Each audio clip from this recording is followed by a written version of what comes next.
A'udzu billahi minasyaitonir rajim. Bismillahirrahmanirrahim. Alhamdulillah, ako'y nagpapasalamat sa Allah at nabigyan ako ng oras salita ngayong gabi. Alhamdulillah. Papasalamat ako sa mga kapatid ko rito, ang ustad ko. At andito kami uli sa mga sumusubaybay sa amin. Sumainyo ang mapagpalang gabi at sa mga kapatid ko mga Muslim ang pagbating universal. Assalamualaikum warahmatullahi wabarakatuh. Waalaikumsalam warahmatullahi wabarakatuh. Ang aking topic ay Islam, bakit ko niyakap? Noong 2002 ay dahil hindi naman ako sa relihiyon. Noong 2002 napunta ako ng Saudi Arabia, Riyadh. Na ano ko dun na ba't iba yung mga parang iba yung mga kilos nila dun na kung ikumpara ko sa lupang aking nakagisnan. Doon nagtanong-tanong ako kung bakit ganito sila. Mga puti ang suot, mga lalaki kapag nagsasala sa Biyernes, nagdadasal, at yung mga babae naman nakaitim. Yun pala may kinalaman sa kanilang relihiyon. And may dahil ang trabaho ko doon madaling araw, punta na kami ng mga project namin. May kasama akong balik Islam din. Ako hilig ko ang kumanta-kanta kasi hilig ko talaga kumanta. Choir member ako nung elementary ako. Narinig ng katrabaho ko na maganda raw boses ko. Sabi niya, mas maganda siguro kung ikaw ang maging imam, sabi niya. Tinanong ko siya kung anong ibig sabihin ng imam. Sabi niya yung namumuno sa sala, namumuno sa dasal. Nagkaroon ako ng interest na magtanong-tanong sa kanya kung ano ba yung kaibahan ng Islam, ano bang mga Muslim, ano bang Kristiyano. Dahil ako, Kristiyano ako. Sabi niya, yung Diyos, sabi niya, yung Diyos. Kasi sa mga Muslim, ang Diyos, Allah, sabi niya. Kako naman, pareho lang siguro kasi Tagalog tayo. Jesus yung sa Tagalog, Allah sa Arabic, kako nun. Sabi niya, hindi daw, iba daw yung Allah sa Jesus. Kaya unti-unti akong nag-isip-isip nung pinaliwanag niya sa akin ang reliyong Islam. Sabi niya, si Jesus sa Islam propeta lang. Sabi niya nga sa akin ganun. Bagay, inisip ko naman, meron akong naano sa Biblia nga na kung si Jesus daw ay kumain at nagutom at natulog.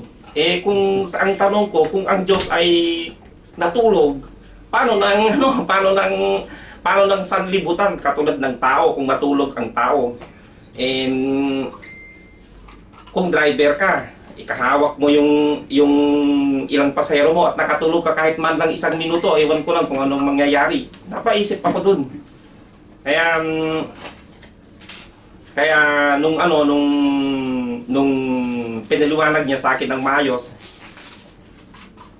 hindi ako nagdalawang isip na yakapin ng Islam.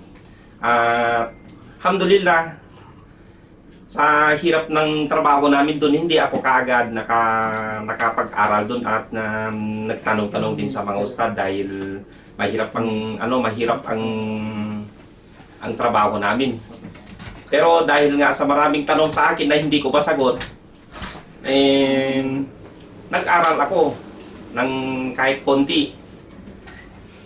Alhamdulillah, yung nababasa nga nung nag-aral ako, nababasa katulad ng sinabi nga ni Jesus sa Biblia sa Marcos 12:29. Pakinggan ito ng bayan ng Israel, sabi niya. Pakinggan ito ng bayan ng Israel. Dito. Sabi niya,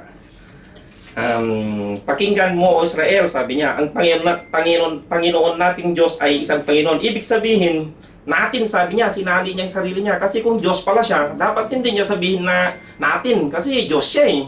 Dapat sabihin niya, pakinggan niyo Israel.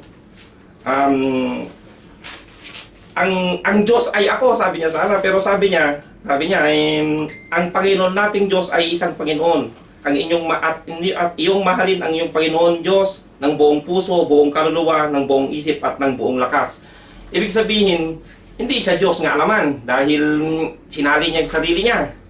Pangalawa pa, yung sinabi niya sa sa 1:17:3, at ito ang buhay na walang hanggan, paraiso ang ibig niya sabihin niya rito. At ito ang buhay na walang hanggan, na inyong makilala ang nag-iisang tunay na Diyos, ang Allah, at si Jesus na kanyang sinugo. Si Jesus sinugo niya. Kaya alhamdulillah, hanggang ngayon, alhamdulillah, nandito tayo sa reliyong Islam. Salamat ako sa Allah dahil ginabayan niya ako. Isa ako sa nagabayan. Kahit nung araw, lasenggo tayo. Ano ba tayo? Kaya papasalamat ako sa Allah dahil ginabayan niya ako sa reliyong Islam. Dahil diyan na natigilan ko yung mga mga gawain ko nung araw. Hanggang dito na lang, Stad. Assalamualaikum warahmatullahi wabarakatuh. Dati yung masingero, ngayon masingero. Alhamdulillah, jazakallahu khairan, Sir Ismail. Dito talaga makikita natin na bawat tao ay may kanya-kanya po tayong experience sa buhay. Paano po tayo nag-Muslim. Dito po, 100% tayo mga balik Islam, ano? 100% po ito. 1, 2, 3, 4, 5, 6, 7, 8, 9, 10, nagsala pa. 100% po ay kami ay mga balik Islam. Sumisikap po kami mag-aral, paano magsalita, paano pamahagi ang Islam.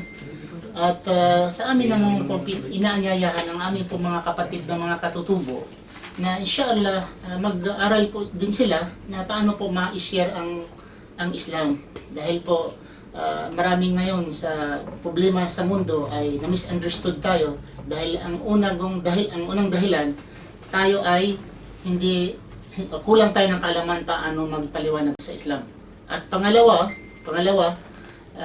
hindi tayo makatanggap ng mga katanungan.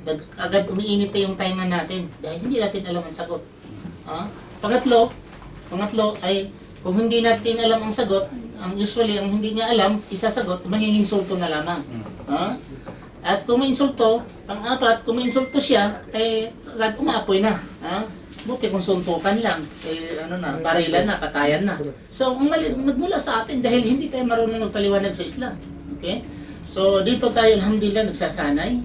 Inyayahan po namin na may mga grupo po ng mga Maranao, may mga grupo din inshallah ng mga Tausug, Maguindanao, mga Samal, Okagan. Maggrupo sila sa gusto nila, tapos mag-aral sila paano po maipamamahagi ang Islam doon sa mga taong hindi pa Muslim. Yung mga kafir, paano po? Dahil yun po ang pinaka-importante, mga kapatid. Kaya hindi lamang ito ay obligasyon ng mga balik Islam magdadaawa. Actually, I know there are some mga katutubong Muslim natin na nagdadawa. Ang iba nga namatay nilang kaibigan ko si Ustad Salik Limpaw ay isang Maranao, nag-aaral din siya at alhamdulillah talagang saludo ako sa kanyang pagdadawa nung buhay pa siya. Marami din hanggang ngayon sila ni Ustad Andam dyan sa dyan banda sa Lanao, sila ay nagdadawa. Alhamdulillah, although katutubong Muslim sila pero sinisikap ng grupo ng mga daiya upang mapaliwanag ang Islam sa mga hindi mga Muslim. Sino ang susunod? Ako